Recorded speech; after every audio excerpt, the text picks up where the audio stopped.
Hey everybody, welcome back to another dividend investing video.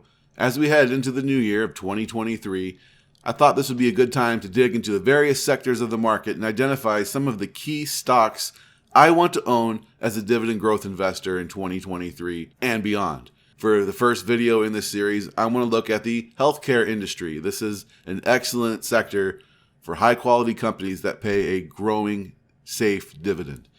I'm Nick, and this is the Dividend Growth Income channel. Thank you for joining me today. I'm not a financial advisor, just a guy who wants to share my love of dividend growth investing and building financial independence with passive income. If you could, please do me a favor and smash that like button and subscribe to keep up with future videos. This helps us out more than you could imagine in bringing you quality dividend investing content. Here we stand in the final weeks of 2022 with the S&P 500 down nearly 20% year to date. The healthcare sector hasn't had it quite so bad, down close to 7%. I like investing in this industry as a dividend investor.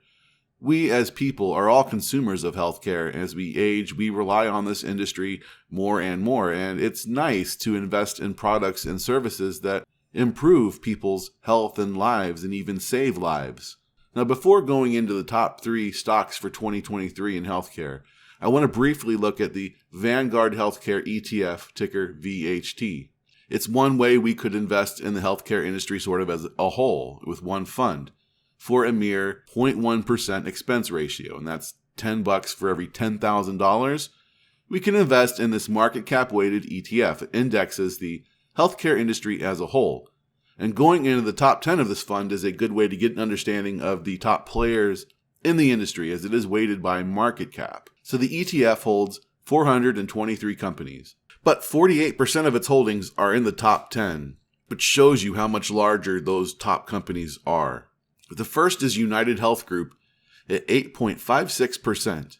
The second is Johnson & Johnson at 7.82%, and Eli Lilly at 5%, rounding out the top 3 healthcare companies by market cap.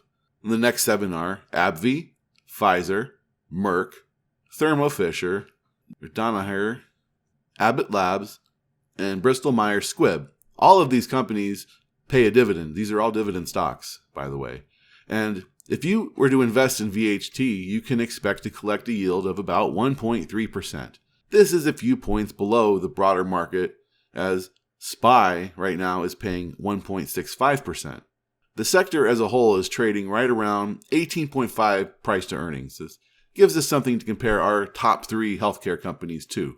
So without further ado, let's get into that. Leave a comment down below with your favorite dividend healthcare company for 2023. Where would you put your money if you could only invest in one single healthcare company? Also, stick around until the end because I have identified 2 additional healthcare dividend stocks that I think are going to be solid stocks to own in 2023 and beyond. And please remember that no one can accurately predict where the markets are going to be in 2023, whether we're going to continue to have a bear market or if we begin to enter a bull market and things recover.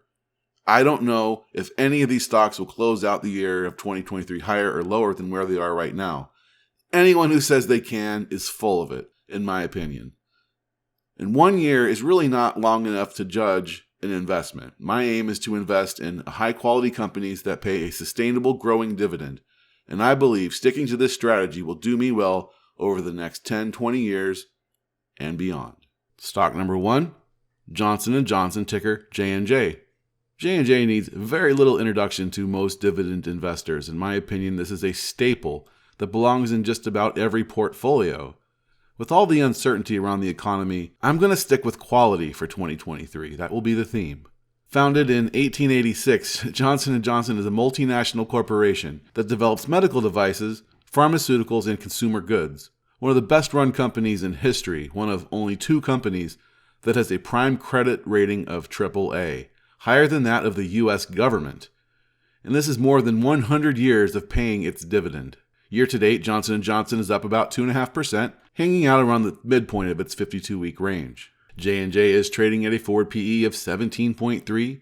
This is pretty close to its historical 5-year norm, making the stock appear reasonably valued by this metric, and it's also pretty close to the sector average of 18.5. J&J is yielding 2.57% at the time of publishing and This is right in line with its 5-year average as well. Another clue, this is a company trading near a reasonable fair value.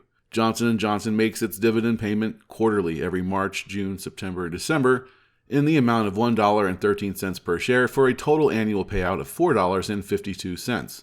Simply Safe Dividends, this is where I get a lot of these graphs I'm showing you. They consider this to be one of the safest dividends in the industry with a safety score of 99. There are no sure things in the market, but J&J paying a growing dividend year over year is about as close to a sure bet as it gets. They keep a reasonable payout ratio at 44% of forward earnings, edging slightly high at 65% of free cash flow. Plenty of room to continue growing their dividend as they always have. Check out the consistency of this dividend growth, growing at a rate of 6% on average annually over the last 5 years. 106 years of making a dividend payment without a reduction, 59 years of consecutive dividend increases. This makes Johnson & Johnson a dividend king. Amazingly, this company with all that history still manages to grow its revenue at a healthy rate. Revenue growth is up over the last 10 years from $67.2 billion in 2012 to $96 billion in 2022. Outstanding shares, there's no share growth, a slightly declining share count. Buybacks seem to be done conservatively at J&J. J&J consistently has a healthy return on invested capital, 22% over the last 12 months, and this seems to be the norm for Johnson & Johnson. J&J has been covered by 23 Wall Street analysts over the last 90 days, giving them a buy rating overall. 6 rated a strong buy, 3 a buy, and 14 a hold. No one is selling Johnson & Johnson. I can't imagine selling my Johnson & Johnson, right? Average analyst price target is $181.95, which is about 3.5% upside from current levels. One thing to keep in mind, in 2023, there will be a spin-off of the consumer goods division under the name Kenvue. As this gets closer, I'll have a video explaining all the details. This split is not supposed to impact the dividend payment at all, and is generally viewed as a positive from what I can tell with investor sentiment. Now, I can't imagine being a dividend investor and not having some J&J in my portfolio. To me, they represent the standard, a gold standard. Other companies want to be them. They want this track record, and few can match it. And I'd be adding to this position regularly, as I always have. Stock number 2 is Medtronic PLC, ticker MDT. Medtronic is a medical device company headquartered in Minnesota, and for legal purposes, it's an Irish company. It was established in 1949 as a medical device repair shop. They are ranked as the world's largest medical device company by revenue with 4 main business units: minimally invasive therapies, diabetes, restorative therapies, and cardiovascular. I see this as the value play out of the 3 companies I'm featuring, and I like this as a long-term buy and hold. It's been a rough year for Medtronic. It's down nearly 28% in 2022. So let me show you why I am buying the dip here. Let's look at the PE. It's trading at a 5-year low at only 14.1. This is 24% below its 5-year historical average. From a timeliness perspective, this is quite intriguing. With the drop comes a huge jump in the dividend yield, now yielding over 3.5%. And Medtronic has not been available above a 3% yield ever. Right now, it's 62% above its historical 5-year average. Now, Medtronic makes its dividend payment quarterly in the months of January, April, October, and July in the amount of 68 cents per share for a total annual payout of $2.72. And you'll be glad to know that despite the drop in share price and dramatic jump in yield, the dividend is still given a safety score of 99 by Simply Safe Dividends. The dividend makes up 50% of forward earnings, and we are happy as long as this is below 60 ideally. I do notice the payout ratio seems to be growing year over year, and that's going to need to stop. As long as it's maintained at a healthy level, though, we really aren't concerned. Medtronic has an impressive dividend growth track record, 44 years of uninterrupted dividend growth at an annual growth rate in the high single digits. That's a lot to like. And revenue growth has been fairly steady and consistent. It's up big over the last 10 years, but the last 5 or 6, it's kind of been hanging around that $30 billion mark and not really growing. As far as the buybacks go, this is not a company that does huge buybacks of shares outstanding. Looks like there were some large acquisitions between 2014 and 2016. And actually, this is a company that's been buying up a lot of other companies since 2010. And from a return on invested capital perspective, Medtronic at least clicks the box of being at that 8% level, and that's what we want for this type of company. It's been pretty consistent there. Medtronic has been covered by 28 Wall Street analysts in the last 90 days, with an overall buy rating of 3.75 out of 5, 11 rated as a strong buy, 1 a buy, 15 a hold, and 1 a strong sell. A lot of folks see the value in this one, and in 2023 and beyond, this has the potential to bring in some serious returns. Now, the average analyst price target is $90.77. That represents 18% upside from its current prices. This has become a popular stock with value investors and in the dividend investing community, so if it's not already on your radar or your watch list, you should be sure to keep an eye on this one, and I'll be continuing to load up on this one and reinvesting those dividends. Stock number 3 is Amgen, ticker AMGN. Founded in 1980, Amgen is a multinational biopharmaceutical company headquartered in California. It was originally named Applied Molecular Genetics, and Amgen for short. They make products that treat serious illnesses, often ones with limited treatment options. They focus on genetics and DNA to better understand the fundamentals of human biology and the complexities of disease. Amgen had a strong 2022 considering we were in a bear market, and has really come up since the markets began to rally in October. They are up 18% year to date. In terms of timeliness, I consider this to be a reasonably valued stock trading at a price to earnings of 14.7. It's a tad higher than its historical norm, but still well below the sector average of 18.5. Amgen is yielding 3.2% at the time of publishing, while its historical 5-year average is 2.96. This was a great purchase earlier in 2022, but this yield is still 8% higher than its 5-year average, and I think things still look quite compelling here. Now, Amgen makes its dividend payment quarterly in the months of March, June, September, and December in the amount of $2.13 for a total annual payout of $8.52. Simply Safe Dividends gives us a safety score of 74. Consider it safe, making a dividend cut unlikely. The payout ratio is just below 50% for forward earnings and free cash flow, and under 50% is what we would like to see for biotech companies. The one reason to love Amgen is their commitment to not only paying the dividend, but growing the dividend. In fact, just a few days before making this video, on December 13th, Amgen announced its 11th consecutive dividend raise right at 10%. The dividend has been growing nicely since they began paying it in 2010, with double-digit annual dividend growth. Perhaps going forward, it would be reasonable to expect raises in the high single digits.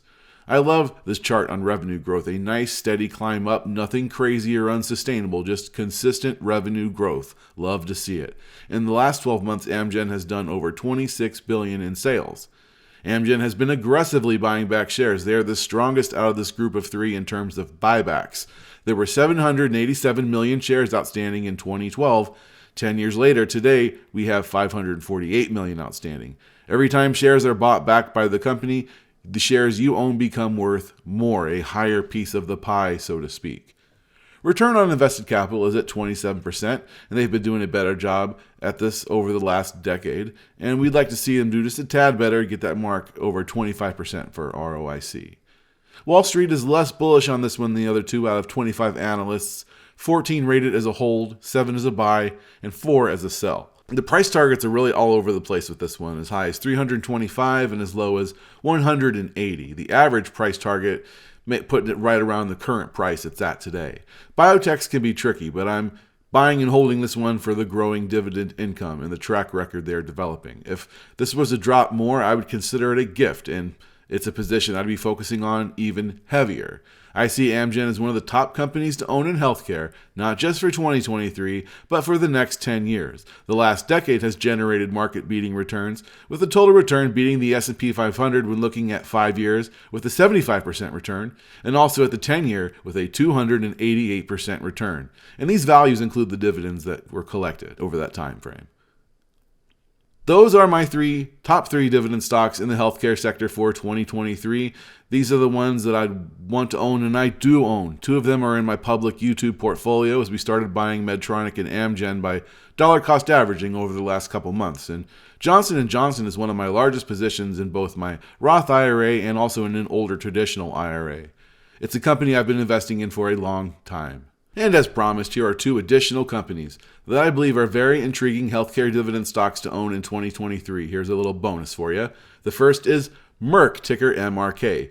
Keep an eye on Merck. I'd like to see this one drop some. It's up a whopping 42% year to date in 2022. It's right up against their all-time highs. Both its dividend yield and its 5-year average and its PE is a little bit above the 5-year average, which to me says be patient. But this one is seen as one of the safest dividends in the healthcare business. With a Simply Safe dividend score of 99, Merck has been paying an uninterrupted dividend for 50 years with 10 years of solid dividend growth. This is a great company that I would like to own sometime myself. And the second bonus stock here is CVS Health, ticker CVS. This one looks more reasonably valued to me and is actually down 8% over the year 2022. Its yield of 2.5% and PE of 10.9 are both right in line with this historical 5-year average. We have a safe dividend here, and CVS just announced a sweet double-digit dividend increase after a couple years of kind of keeping it flat during the pandemic. Even with that couple-year break from dividend raises, we're still talking about 25 years of paying dividends without a dividend cut. CVS deserves a spot on any dividend investor's watch list. Thanks, folks. I hope you found this useful. This is just one sector. We have several more to cover here in the next couple months as we get into 2023. Make sure you hit that notification bell to receive alerts for when the next video is ready. I'm also working on a Roth IRA investing series for 2023, and I'm going to kind of let you guys follow along with what I'm doing in my own Roth IRA, in addition to the public portfolio we have here, and we're growing that up and collecting dividends. Please also check me out on Twitter at Div Growth Income. I love connecting with you folks and chatting about all things dividends. Until next time, guys, keep investing.